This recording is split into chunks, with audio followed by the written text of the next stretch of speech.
সবাইকে আমার ইউটিউব চ্যানেলে স্বাগত।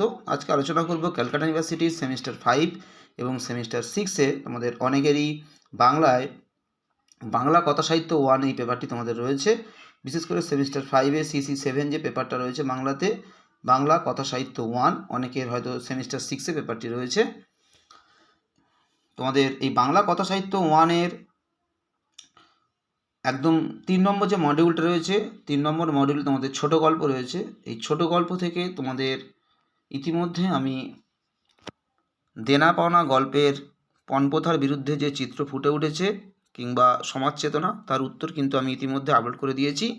আজকের ভিডিওতে তোমাদেরকে প্রকৃতি ও ব্যক্তির নিবিড় সম্পর্কের চিত্র রবীন্দ্রনাথ তারাপদ চরিত্রের মাধ্যমে ফুটিয়ে তুলেছেন অতিথি গল্পে কিংবা অতিথি গল্পের তারাপদ চরিত্রটি আলোচনা করো। প্রশ্নটা নানারকমভাবে ঘুরিয়ে আসতে পারে। কিংবা অতিথি গল্পে তারাপদ চরিত্রের মধ্যে প্রকৃতি ও ব্যক্তির এক চরম বা একটা নিবিড় সম্পর্ক লক্ষ্য করা গেছে, আলোচনা করো। কিংবা তারাপদ চরিত্রটি সত্যি কি অতিথির মতো কিনা আলোচনা করো। বা তোমাদের প্রশ্নটা যদি তোমাদের নামকরণও আসে, সেক্ষেত্রেও তোমরা কিন্তু এই উত্তরটা তোমরা কিন্তু লিখতে পারবে।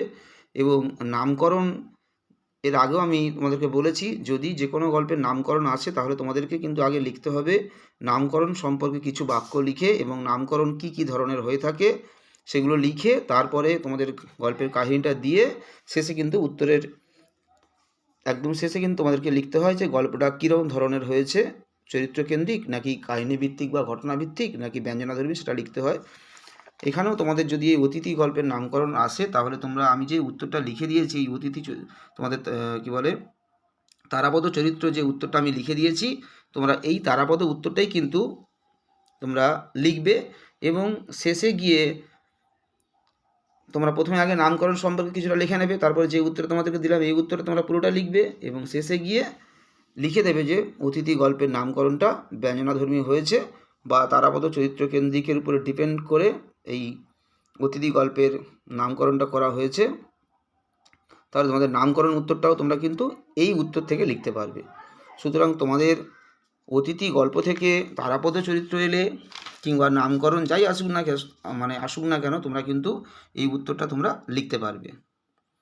তোমাদের কিন্তু এখান থেকে নামকরণ থেকে এই প্রশ্নটা তোমাদেরকে, যে প্রশ্নটা আমি তোমাদেরকে দিলাম, এটা কিন্তু বেশি ইম্পর্টেন্ট।